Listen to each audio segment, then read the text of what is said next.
আমরা poster reveal করি, কখনো কখনো সেটা স্টিল পোস্টার, কখনো কখনো আজকাল যেটা একটা নতুন স্টাইল এসছে মোশন পোস্টার।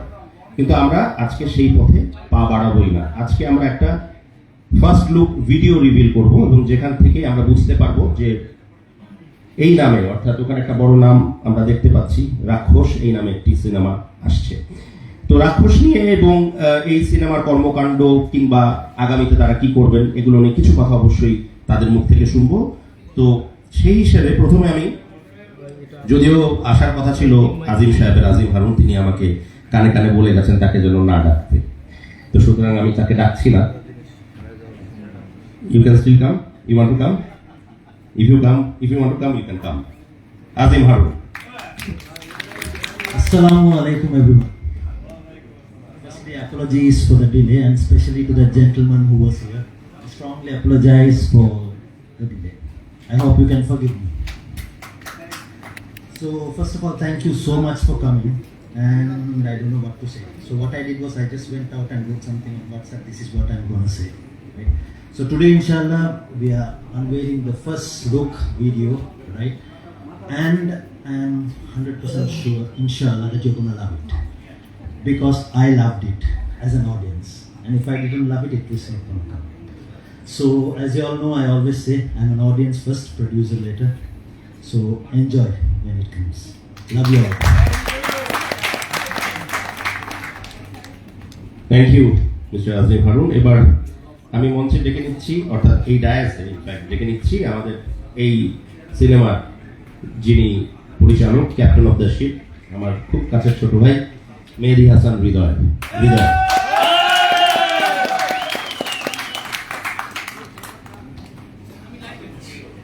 আসসালামু আলাইকুম এভরিওয়ান।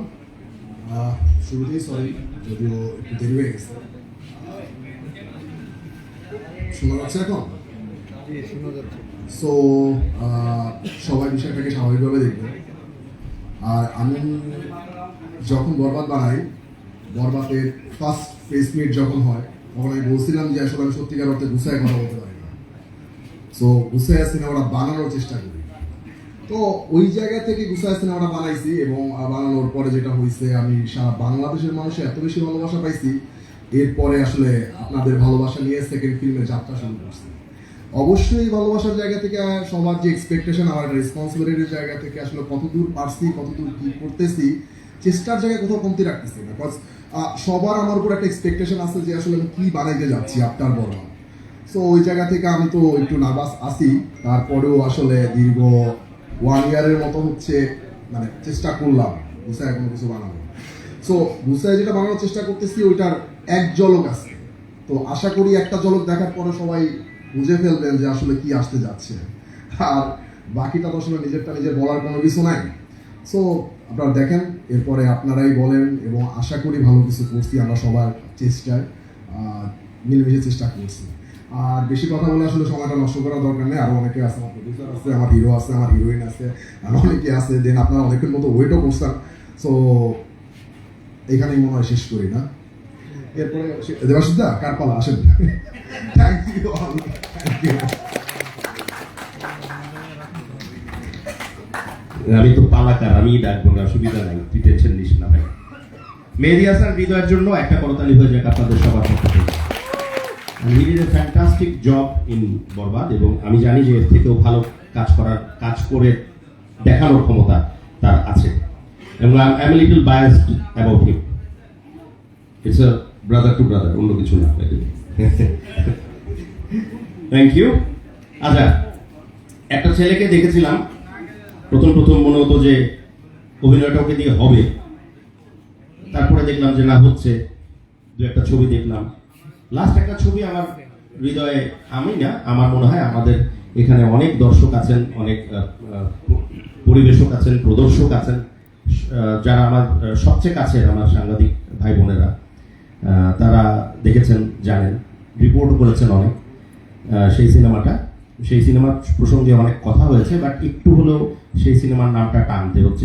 সিনেমার নাম হচ্ছে জঙ্গলি, এবং এই সিনেমায় অসাধারণ অভিনয়ের পরে আমি ওকে ফোন করে বলেছিলাম যে কি করলি তুই, এত ভালো করেছে সে। তো জঙ্গলি যদি রাক্ষস হয় তাহলে কি হবে সেটা আমরা পর্দায় অবশ্যই দেখবো। তবে তার আগে ও জঙ্গলি ও রাক্ষস কিন্তু আসলে খুব একজন জেন্টলম্যান, আমাদের সবার প্রিয় সিয়াম আহমেদ। তার জন্য একটা করতালি হয়ে যাক আপনাদের সবার পক্ষ থেকে আসছে আমাদের এই চলচ্চিত্রের ইন অ্যান্ড অ্যাজ সিয়াম আহমেদ। আসসালামু আলাইকুম, কেমন আছেন সবাই? ভালো। মানে আপনাদের সাথেই কথা বলছি, কেমন আছেন সবাই? কেন, কি নিয়ে কনফিউজ? ও আচ্ছা, ওকে ওকে। না, একটা হতে পারে যে আপনাদের প্রচন্ড ক্ষুধা লেগেছে, আপনারা কথা বলতে পারছেন না। আরেকটা হতে পারে আপনারা অনেক রাগ করেছেন। তো হয় না যে আমাদের ফ্যামিলি মেম্বাররা যখন অনেকে রাগ করে তাদের রাগ ভাঙানোটাও আমাদের সবার দায়িত্ব। তো পান্থু ভাই একটু আগে একটু তার আক্ষেপের কথা বলেছেন এবং আমি একেবারে সম্পূর্ণ তার সাথে সহমত। বিষয়টা হচ্ছে কি, আপনারা এবং আমরা, আমি বারবার বলি যে আমরা যতই ভেদাভেদ করার চেষ্টা করি কিন্তু আমরা কেউ আলাদা না। আমরা আসলে একটা বড় পরিবারের সদস্যরাই এখানে সবাই বসা, রাইট? তো আমরা বাকি সবকিছু ভুলে সিনেমার স্বার্থে এখানে এক যেহেতু হয়েছি, তো চলেন আমরা আমাদের জন্য না হলে নিজেদের জন্য একটা তালি দিই, সবাই সবার জন্য। আসে, থ্যাংক ইউ সো মাচ।